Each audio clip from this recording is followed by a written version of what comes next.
Universidad Pontificia de México. Fundada en 1553, es la Universidad del Papa y de los Obispos de México. Licenciaturas en Teología, Filosofía, Derecho Canónico, Derecho Civil y Ciencias Religiosas. Diplomados en Espiritualidad y Mística, Teología, Filosofía, Latín, Hebreo, Griego, Antiguo y Nuevo Testamento, Liturgia y Religiones del Mundo. Taller para grupos litúrgico-musicales. Informes en www.pontificia.edu.mx o al 5573 0600.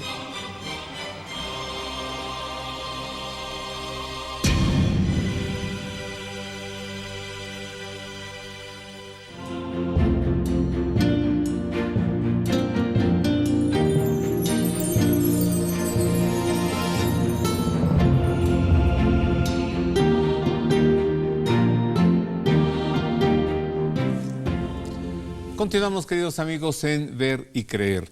Ya que estamos hablando de los evangelios, tanto los evangelios canónicos como los evangelios apócrifos, acerquémonos breve y rápidamente a la figura del autor del primer evangelio y también qué es lo que él nos ha dejado allí.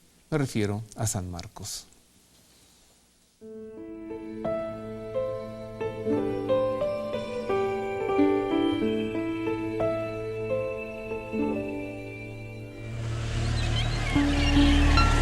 El autor del primer evangelio, el joven de nombre Juan Marcos, hijo de una mujer de Jerusalén, en cuya casa solían reunirse las primeras comunidades cristianas, fue discípulo de San Pedro, quien a su vez lo convirtió al cristianismo.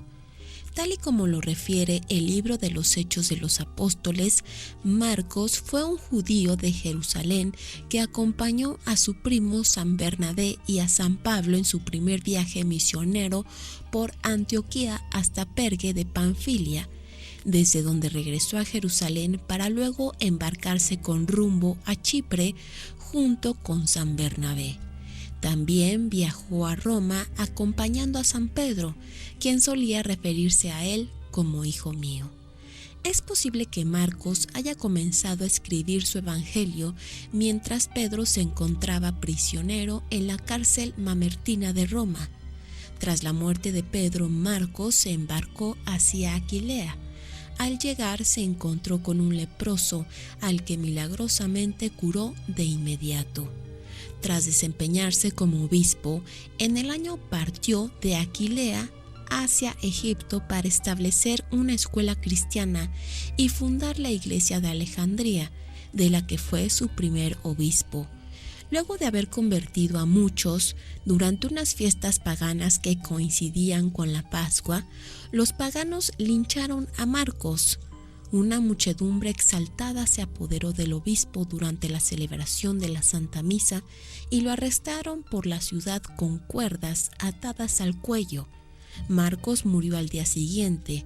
Era el 25 de abril del año 68. Los cristianos embalsamaron su cuerpo, lo envolvieron en un lienzo y lo colocaron en un sarcófago de piedra.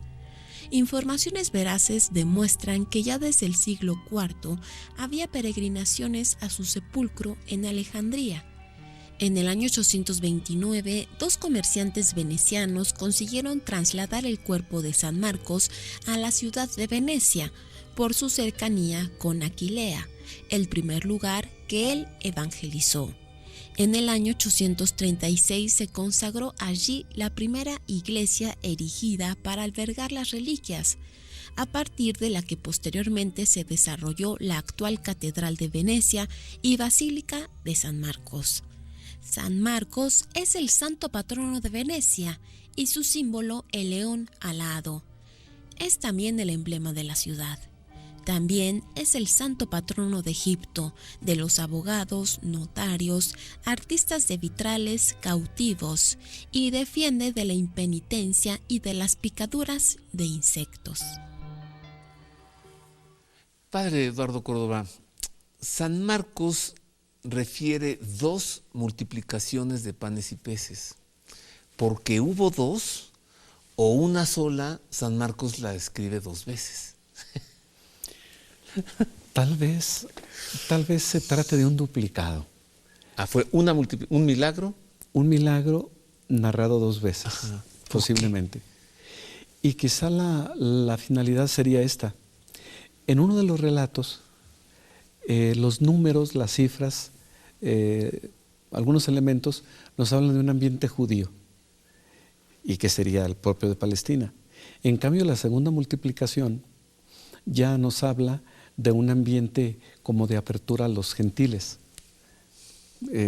Y detrás de líneas del relato, unos y otros entenderían alusiones a unos y a otros, o al mundo judío o al mundo gentil o pagano.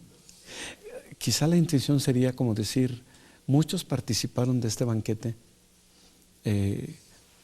los judíos, pero este banquete en realidad está pensado para todos los pueblos. Y ya después esto es un anticipo de la Eucaristía, que es el alimento que el Señor deja para todos. Uh-huh. Y de hecho Mateo, al parecer, también escribe dos veces el relato de la multiplicación de los panes. En cambio Lucas, me parece, habrá que verificarlo, nada más lo pone una vez. Solo una. Porque él dice, no, yo creo que nada más hubo una vez. Ajá. Y nada más pone una vez el relato de la multiplicación. ¿Cómo nos recomienda usted leer a Marcos, Mateo, Lucas y Juan? ¿Con qué espíritu meternos a esa lectura? Para empezar, los evangelistas, al escribir sus evangelios, pretenderían, ante todo, afianzar la fe de los destinatarios. Ajá.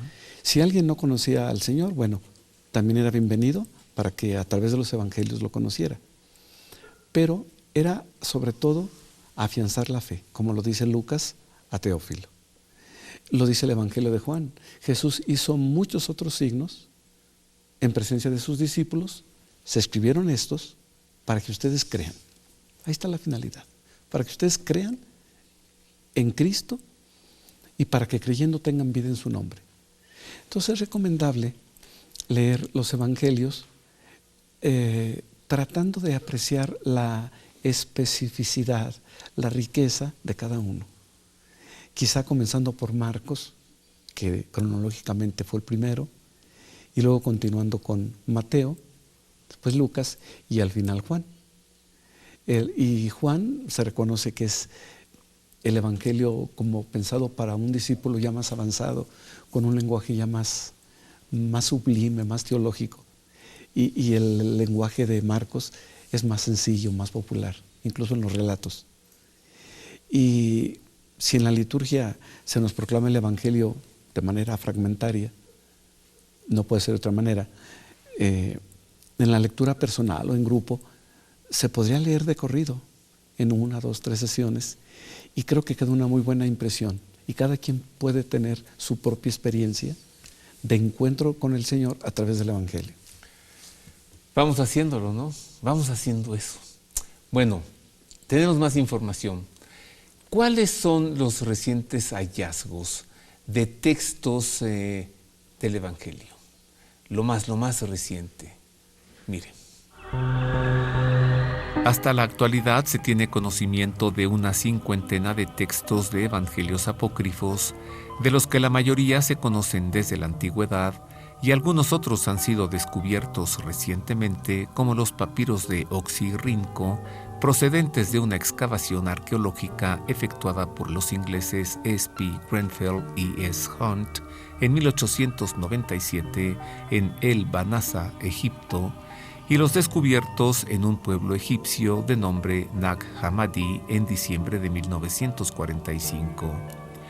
Los papiros de Nag Hammadi, de origen gnóstico, cuya antigüedad se remonta al siglo IV, consisten en cerca de 1000 páginas que contienen 53 textos divididos en códices.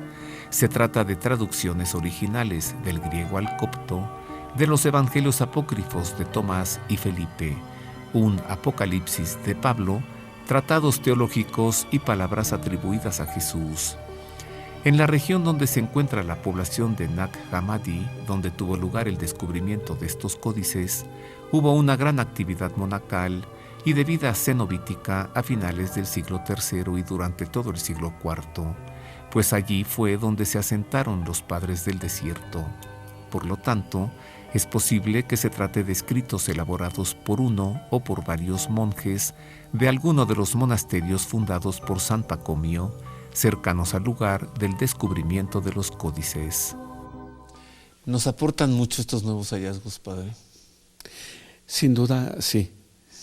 Sí, porque los manuscritos si pensamos en el mundo judío, los de Qumrán nos hablan del mundo judío. Algunos manuscritos son copias de libros bíblicos.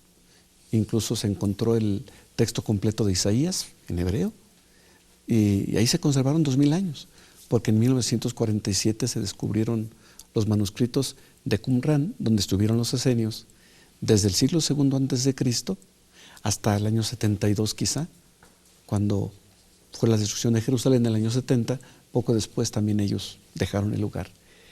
Pero luego acá en Nag Hammadi, en Egipto, a orillas del río Nilo, allí hubo descubrimientos acerca de muchos manuscritos, algunos apócrifos, y de entre los apócrifos, algunos son de tendencia gnóstica, otros de tendencia judeocristiana, y algunos, por ejemplo, el Evangelio de Tomás, contiene muchos dichos de Jesús y tiene muchas semejanzas con lo que hemos hablado de la fuente Q.